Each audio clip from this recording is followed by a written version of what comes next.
Subscribe कीजिए all control channel को technical educational video देखने के लिए। नमस्कार दोस्तों, आप सबका स्वागत है आपके चैनल ऑल कंट्रोल में। इस वीडियो में हम लोग समझेंगे कंट्रोल सिस्टम क्या होता है। तो चलिए शुरू करते हैं।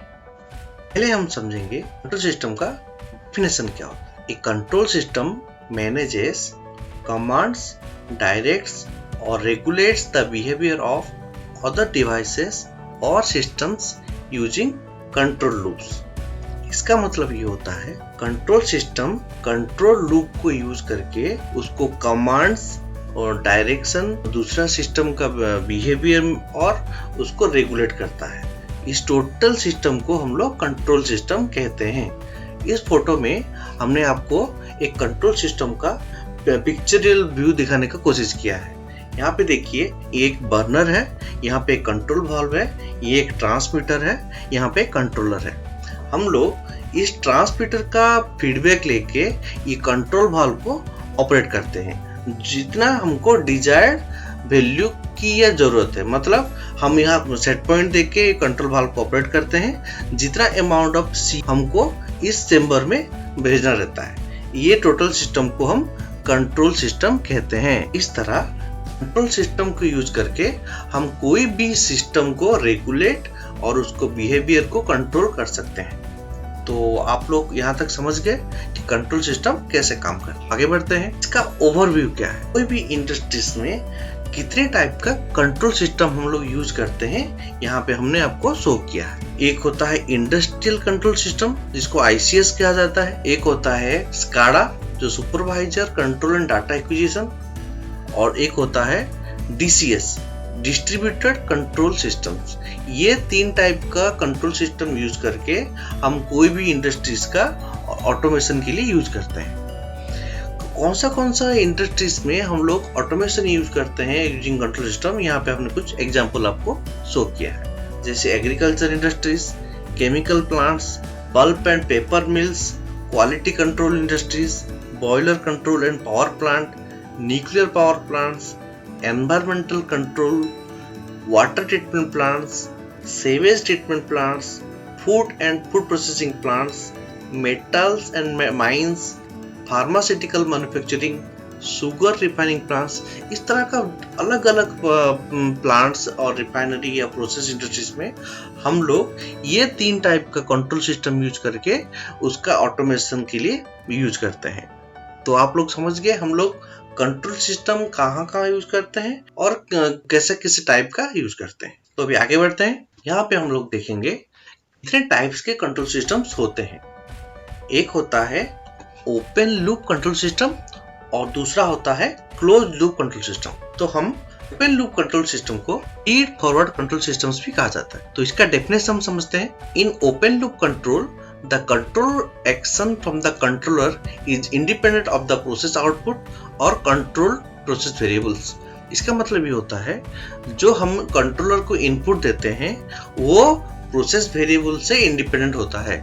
मतलब उसको हम कंट्रोल नहीं कर सकते फीडबैक देके या कोई उसका प्रोसेस वेरिएबल लेके। जो इनपुट हम कंट्रोलर को देते हैं वो प्रोसेस को जाता है और डायरेक्ट प्रोसेस में इंप्लीमेंट होकर आउटपुट निकलता है। इसको हम ओपन लूप कंट्रोल सिस्टम्स कहते हैं। ओपन लूप कंट्रोल सिस्टम को फीड फॉरवर्ड कंट्रोल सिस्टम्स भी कहा जाता है। कुछ एग्जांपल हमने यहाँ पे शो किया है, जैसे वॉशिंग मशीन्स में यूज होता है और ट्रैफिक सिग्नल्स में यूज होता है। इसका मतलब आप ऐसा समझ लीजिए कि जहाँ पे कोई भी टाइमर देके या कुछ टाइम डिले देके कोई भी आउटपुट को हम मेजर कर सकते हैं, उसको हम ओपन लूप कंट्रोल सिस्टम में वो आता है। मान जैसे वॉशिंग मशीन का कोई टाइमर सेट कर लिया 10 मिनट्स, 20 मिनट्स या 45 मिनट्स के लिए, उतना टाइम में वॉश करके वो अपना काम खत्म करता है। उसी प्रकार से ट्रैफिक सिग्नल्स का भी कुछ टाइमिंग होता है, 40 सेकेंड्स, 75 सेकेंड्स। वो टाइमर डिले में वो ग्रीन, रेड और ऑरेंज सिग्नल्स शो करता है। ओपन लूप कंट्रोल सिस्टम में कोई भी टाइम डिले यूज करके हम उसका आउटपुट हम लोग जनरेट कर सकते हैं। आप लोग समझ गए ओपन लूप कंट्रोल सिस्टम कैसे काम करता है और एग्जांपल के साथ। तो अभी आगे बढ़ते हैं।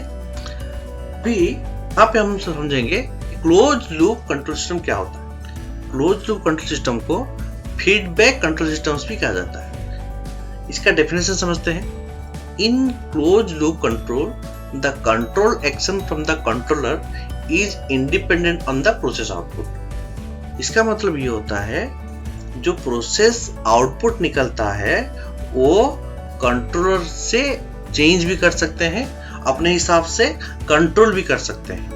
इसको हम आउटपुट का जो प्रोसेस आउटपुट से वो इंडिपेंडेंट रहता है। यहाँ पे हमने एक डायग्राम बना के शो किया है आपको। एक इनपुट दिया जाता है और इनपुट वो कंट्रोलर को जाता है और कंट्रोलर प्रोसेस को देता है। प्रोसेस का जो वैल्यू जनरेट होता है हम उस वैल्यू को फीडबैक लेते हैं और अपने हिसाब से ज्यादा कम या जो हमको चाहिए वो सेट पॉइंट देके उसका आउटपुट हम बदल सकते हैं। इसको हम क्लोज लूप कंट्रोल सिस्टम कहते हैं।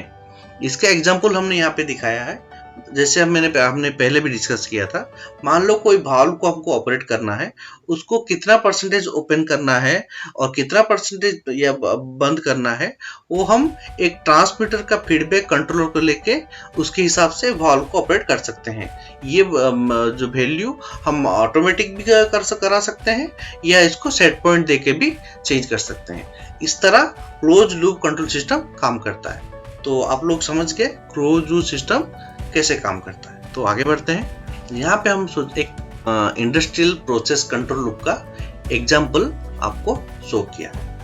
मान लीजिए कोई प्रोसेस फ्लूइड लाइन में हमने एक फ्लो ट्रांसमीटर लगाया है, एक कंट्रोल वाल्व लगाया है।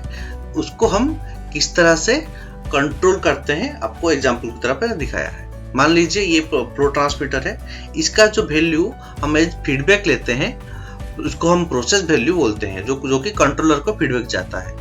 और ये जो कंट्रोल वाल्व कंट्रोलर का आउटपुट से ऑपरेट होता है। इसको हम दो तरह से ऑपरेट कर सकते हैं, रिमोट पे लेके ऑपरेटर से सेट पॉइंट देके या लोकल में जाके मैनुअल सेट पॉइंट देके हम इस कंट्रोल वाल्व को कितना परसेंटेज ओपन करना है या क्लोज करना ऑपरेट कर सकते हैं। तो यहाँ पे आप देख सकते हैं कि हमने फ्लो ट्रांसमीटर से फीडबैक लिया कंट्रोलर को, वो प्रोसेस वेरिएबल कंट्रोलर को जाता है और जो सेट पॉइंट हम कंट्रोलर में देते हैं उसके हिसाब से कंट्रोलर से आउटपुट आता है वाल्व को कमांड देता है और वाल्व उतना परसेंटेज ओपन होता है और ये फ्लो हम उसके हिसाब से रेगुलेट कर पाते हैं। तो इस तरह से कोई भी इंडस्ट्रीज में कंट्रोल सिस्टम और close loop control system use किया जाता है। तो यहाँ तक आपने समझ के इंडस्ट्रीज में कंट्रोल सिस्टम यूज करके कैसे प्रोडक्टिविटी इंक्रीज किया जाता है। तो आशा करते हैं आपको ये हमारा वीडियो पसंद आया होगा और कंट्रोल सिस्टम में कुछ ना कुछ जानकारी मिली होगी। अगर आपको हमारा ये वीडियो अच्छा लगे please like and share our video and subscribe to our channel all control. आज के वीडियो में बस इतना ही दोस्तों, अगले वीडियो में फिर मिलेंगे।